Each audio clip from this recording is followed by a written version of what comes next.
Network Entertainment. Hi, I'm JB. And I'm Ella. At ito ang Kwentong Callroom. Powered by the Pod Network.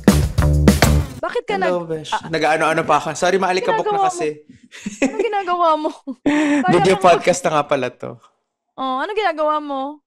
So, inaalis ko yung alikabok ng Oy, mic. ano naman, magbigay-pugay tayo sa ating master. Oh, masasabi ko ng master ka, ha? Huwag ka na magiging artist sa akin. Updated na yung LinkedIn ko. Agad-agad. Yes! I love it!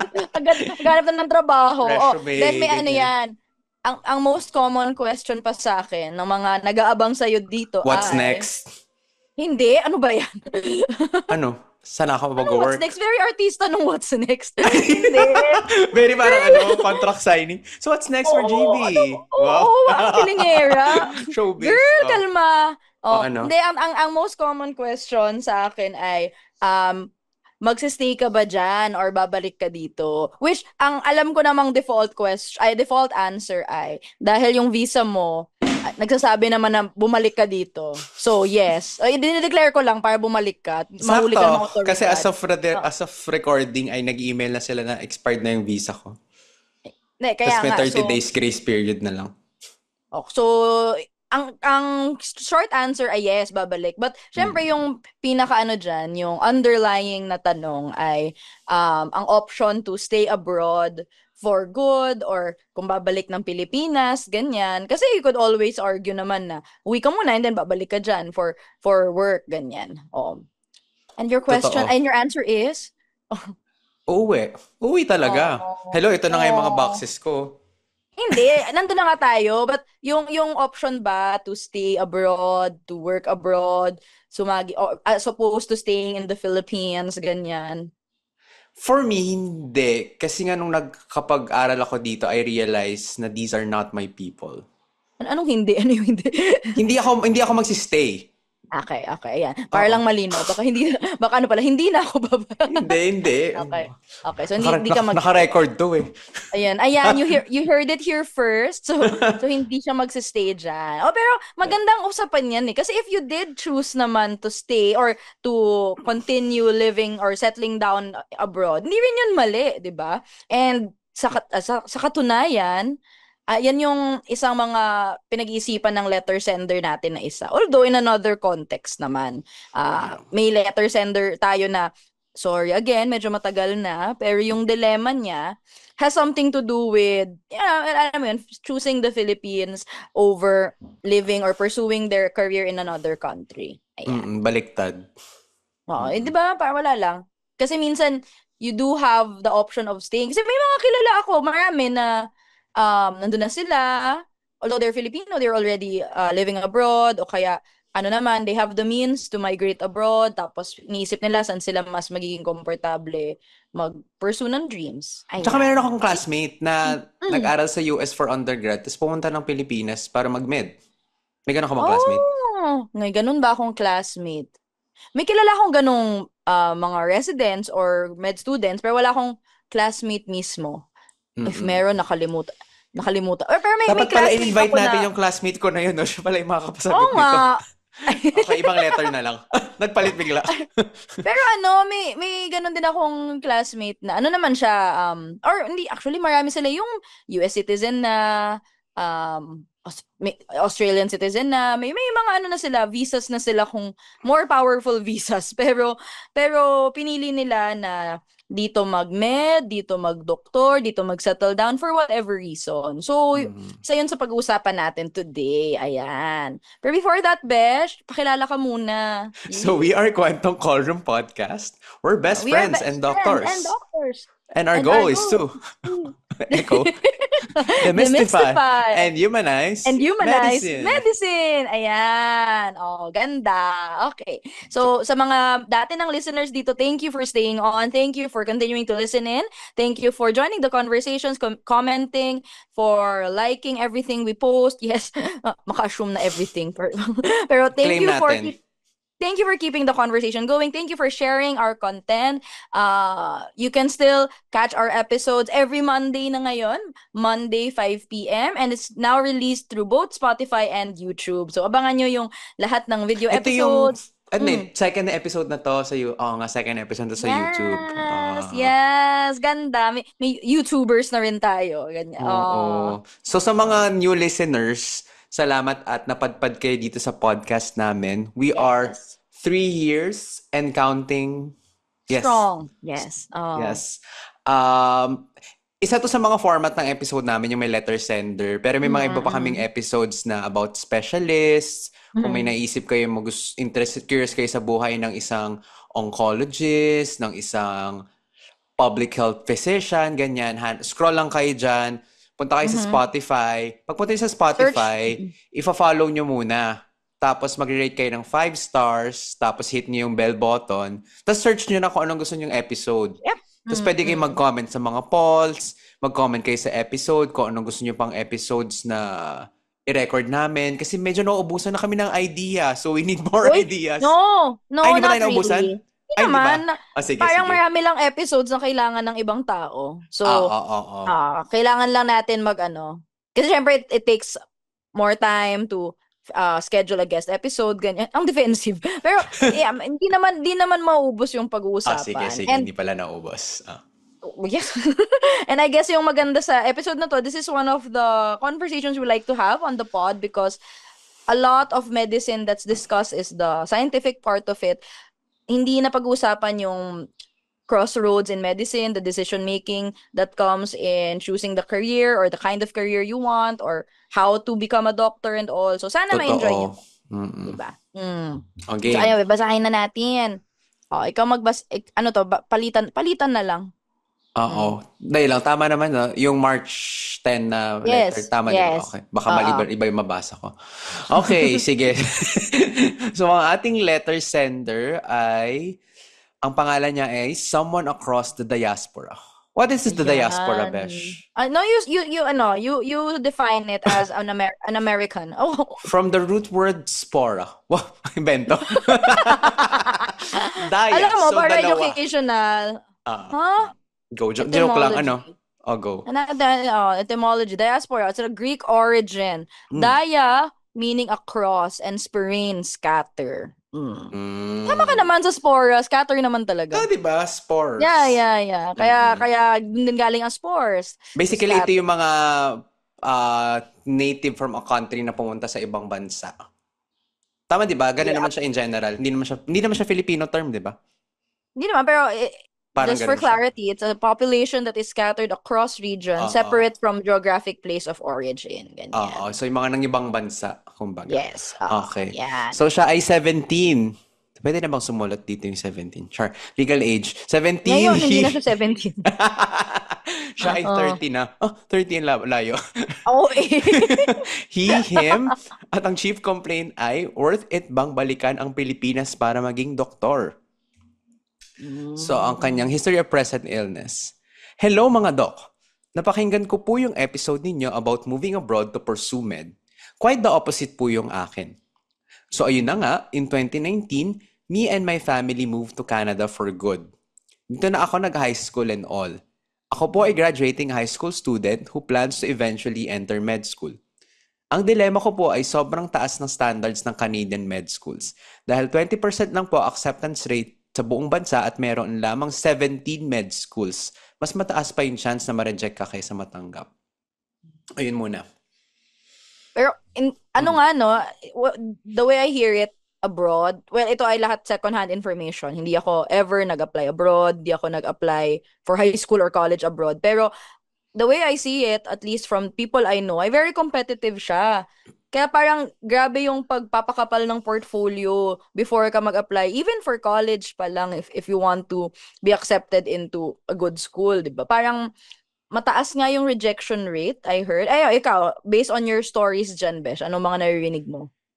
Ang interesting lang, well, sa US kasi maraming med school. So I think competitive siya kung gusto mo makapasok sa mga top med schools. Okay. Pero sa Canada, ang laking bansa nila, pero 17 lang ang med school. Kaya mahirap makapasok. Tapos, feeling ko, kaya malakas din sila mag-recruit ng doctor from outside their country. Kasi nga, konti lang yung pinoproduce nilang doktor. Sa atin sa Pilipinas, iba ang daming movement na kada probinsya or magkaroon ng med school. So, 17, feeling ko, Metro Manila pa lang yun sa atin.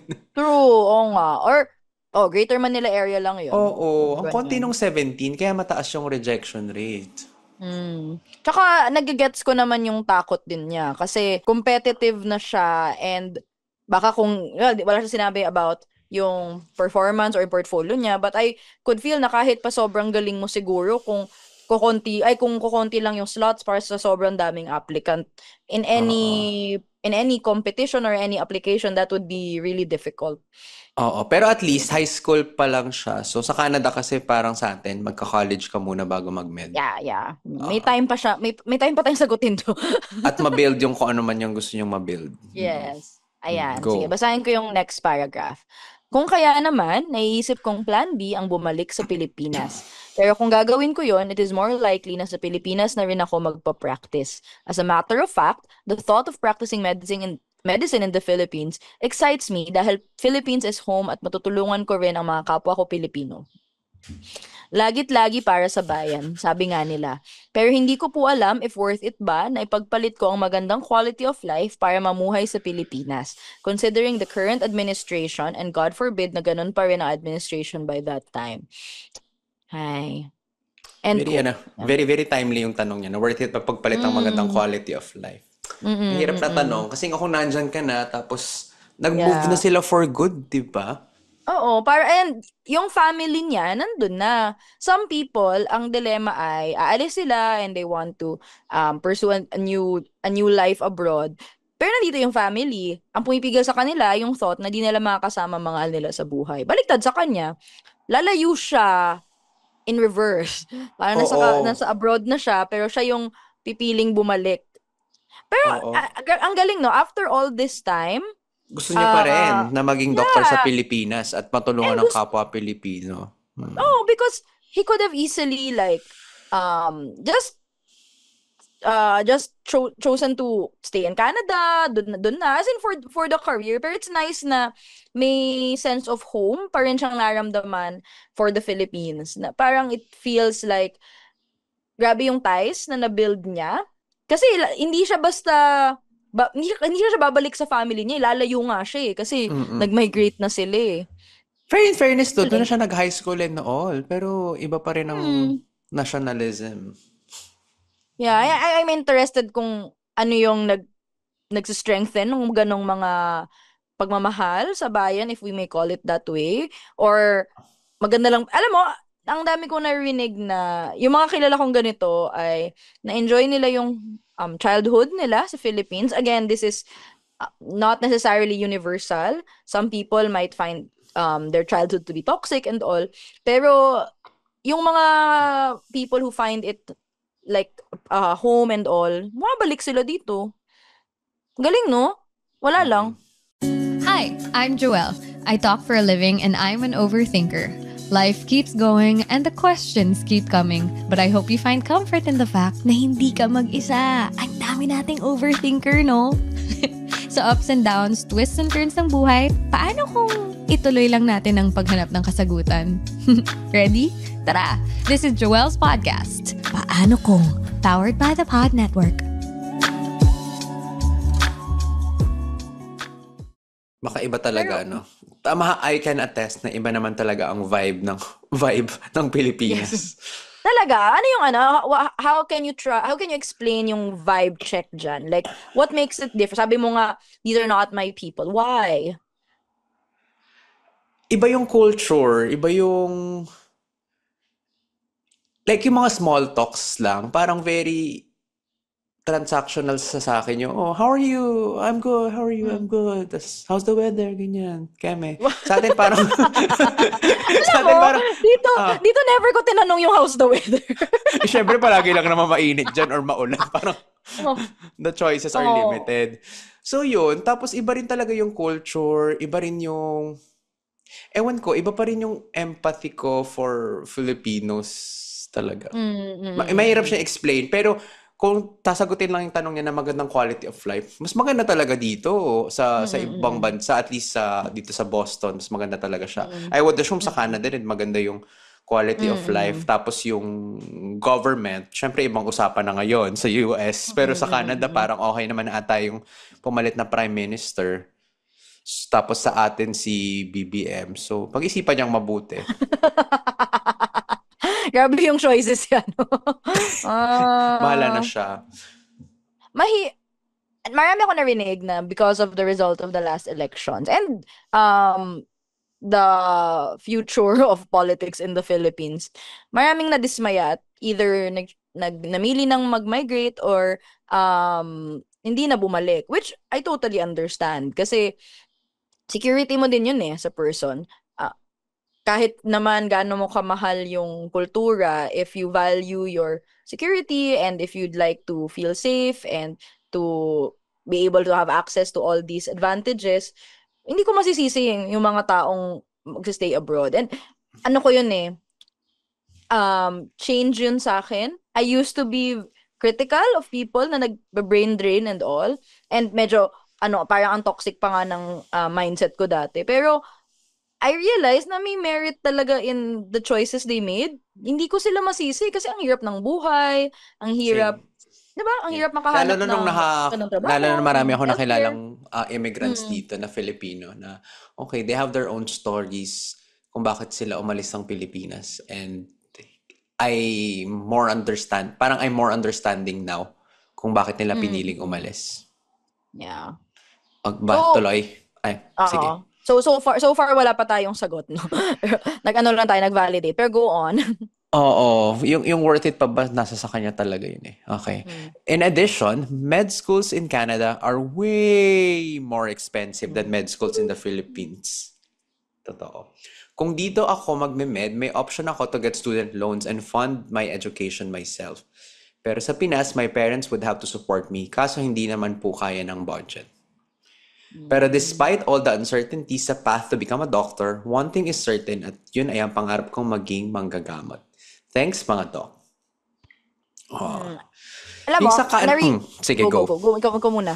Nauna ka. Hindi, yung sa student loans, I realized, kaya yung mga nag-residency dito from outside the US na walang student loans from their med school, mas komportable yung buhay nila. Kahit mataas yung living expenses, mataas din yung sweldo. Pero kung dito ka kasi nag-med, mataas yung living expenses, mataas yung sweldo, pero may student loans kang binabayaran.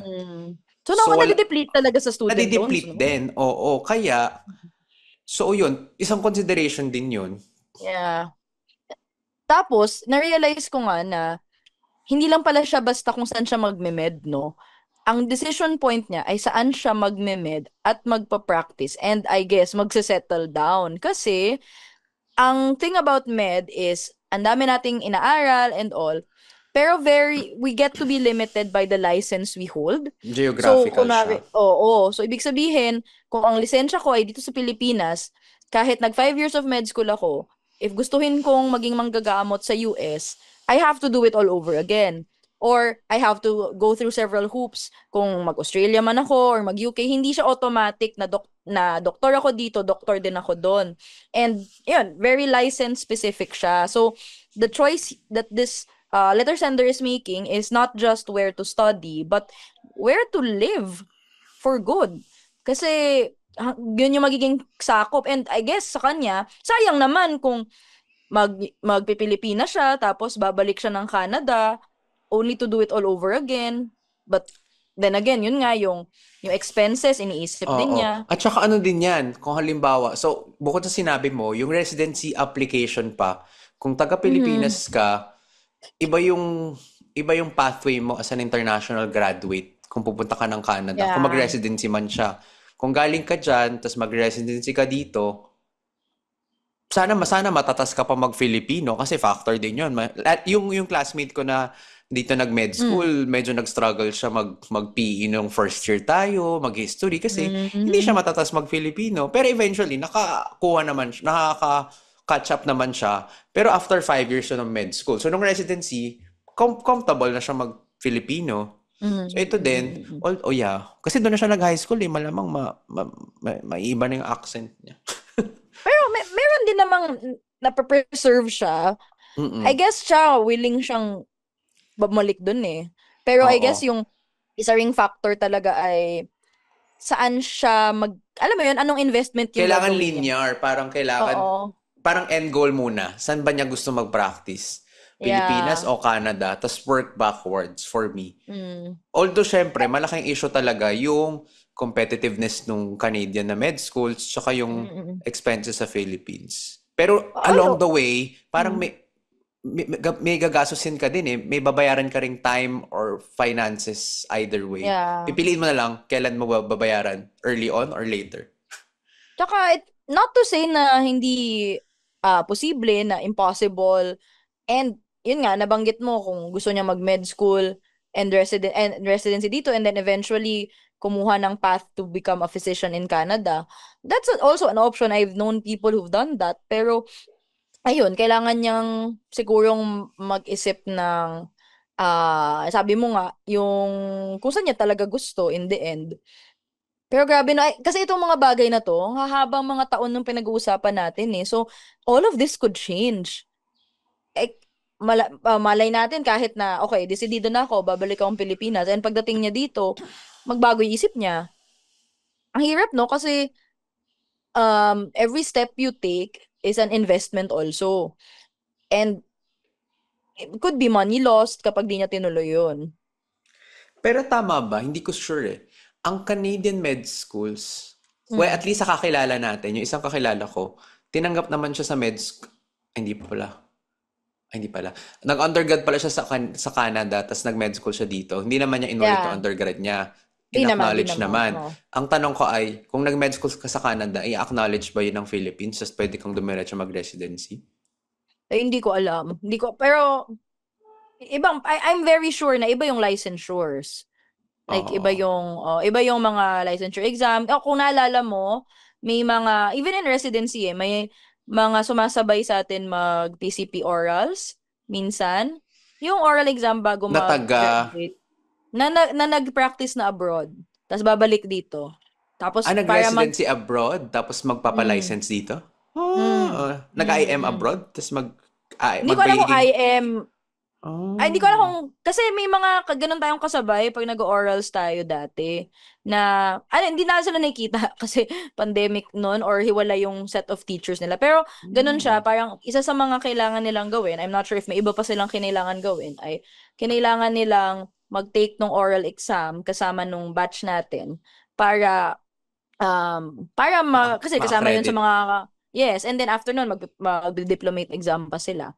That's for residency, ha. Pero, hindi ko alam kung para sa med school. Although I assume, ano ba? Pero I sana guess kailangan niya ma-discuss niya, mag-enroll? oo, Oo.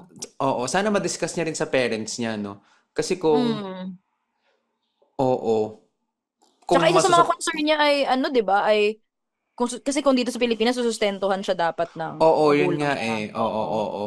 Kung mahirap at hindi kaya. Tapos kung doon naman, student loan, so kung doon, student loan, tapos yung competitiveness, pero babayaran mo in the future student loan. Pero at least that's on him pag nag-work na Mm. siya. Mm, mm, mm. Dito naman sa Pilipinas, suportahan siya ng magulang niya, tapos dito siya magpa-practice. Ang tanong, kaya niya ba yun na nakahiwalay siya sa parents niya?